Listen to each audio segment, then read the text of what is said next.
Assalamualaikum warahmatullahi wabarakatuh. Nama saya Cindy Armelia Sari, kelas 11 IPA 1. Saya akan menjelaskan tentang biografi Suprijadi, kisah pahlawan nasional yang menjadi misteri.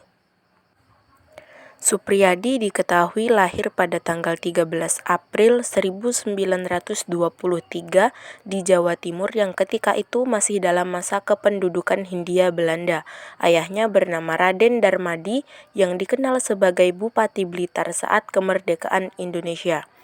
Ibu Suprijadi bernama Raden Roro Rahayu yang merupakan keturunan bangsawan yang wafat ketika Suprijadi masih kecil dan kemudian diasuh oleh ibu tirinya yang bernama Susilih.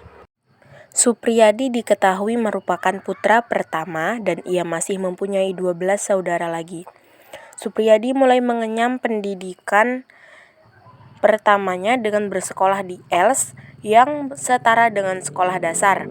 Tamat dari sana, ia kemudian masuk sekolah di Mulo yang setingkat SMP. Dari situ ia kemudian melanjutkan pendidikannya di Mosvia, yang merupakan sekolah untuk kaum bangsawan.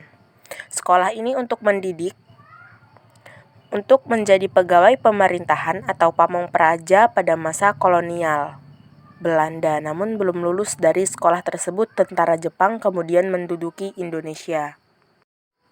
Singkat cerita, Suprijadi kemudian bersekolah di sekolah menengah tinggi dan juga ikut dalam latihan militer yang diadakan oleh Jepang yang dikenal dengan nama Seinin Dojo di wilayah Tangerang tahun 1943 ketika Jepang mulai membentuk pasukan peta pembela tanah air yang pasukannya terdiri dari pemuda Indonesia. Suprijadi kemudian ikut masuk.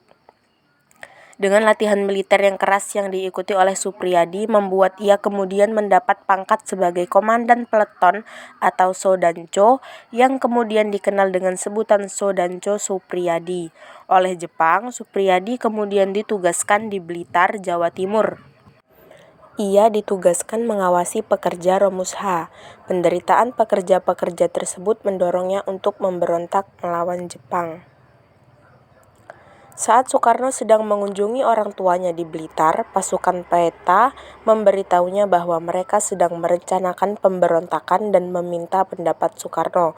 Soekarno meminta mereka untuk mempertimbangkan akibatnya, tetapi Suprijadi yakin pemberontakan akan berhasil. Pada 14 Februari 1945, tentara peta mulai memberontak. Namun, Jepang berhasil memadamkan pemberontakan ini. 6 atau 8 orang dihukum mati dan sisanya dipenjara antara 3 tahun hingga seumur hidup. Namun, Suprijadi tidak dihukum mati. Ada yang mengatakan Suprijadi melarikan diri dan bersembunyi dari Jepang dan tidak pernah ditemukan sesudahnya. Pada 6 Oktober 1945, pemerintah Indonesia yang baru didirikan menyatakan Suprijadi sebagai Menteri Keamanan Rakyat. Namun ia tidak pernah muncul dan pada tanggal 20 Oktober digantikan oleh Menteri Imam Muhammad Suliyo Adikusumo. Hingga kini nasibnya masih misterius. Ia secara resmi dinyatakan sebagai pahlawan nasional Indonesia pada 9 Agustus 1975. Demikianlah biografi singkat tentang pejuang Indonesia pada masa pendudukan Jepang, yaitu Suprijadi. Kurang lebihnya saya mohon maaf. Saya akhiri. Wassalamualaikum warahmatullahi wabarakatuh.